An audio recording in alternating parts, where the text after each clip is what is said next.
Hello and welcome. My name is Gerard Lafort. I'm your Southern California Farmers Insurance Agent, here to give you more tips and tricks. Let's get into it.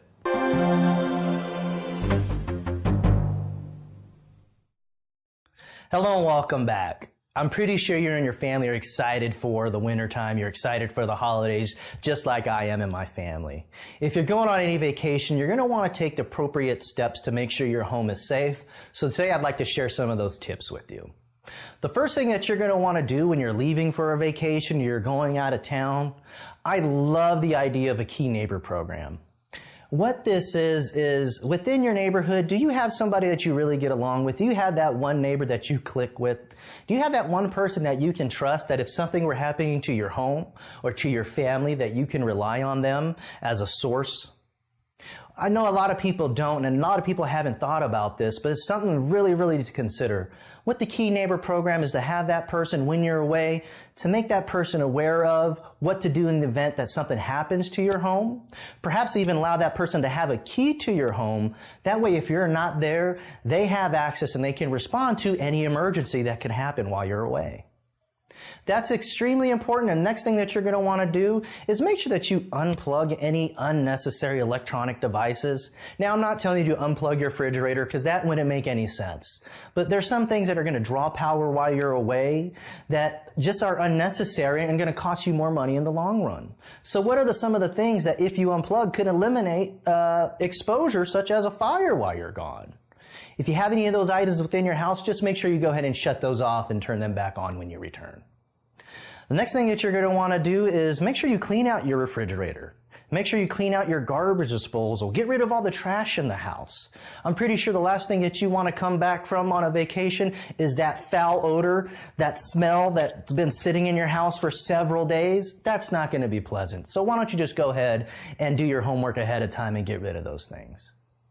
Next thing that you're going to want to make sure that you do along those same lines is, for security purposes, I think it's really smart to go ahead and put some lights on a timer.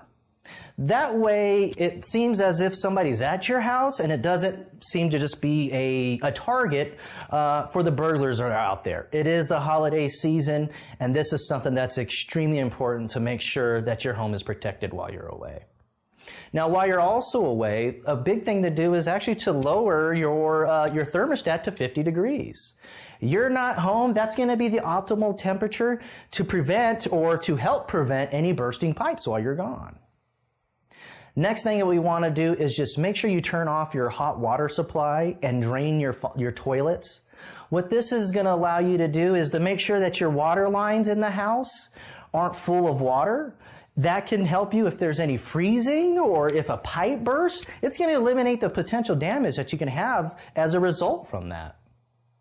Now, the last tip that I want to give you is an important one. If you have an alarm system, you want to make sure that you make your alarm company aware of that you're going out of town. You want to make sure that you have that backup person, perhaps that key neighbor that we talked about, or perhaps a family member that is there that they can rely on as a source to enter your home or to help make decisions on your behalf. And if you're like me, if you've ever traveled and you forgot to notify your credit card companies, you've been there, you're swiping whether you're in Mexico and that transaction's denied, one thing that you're going to want to do, make sure you call your credit card companies. This is important, especially if you have an American Express, because they're not always widely accepted, and sometimes they even have international fees. So you may be caught in an emergency where you need to use that card, so just make sure that they're aware of that so you're not stuck out there. We have plenty more of these tips, and I'd love the opportunity to talk to you. If you have any questions, why don't you just go ahead and give me a call. 909-890-1992. I do look forward to talking to you.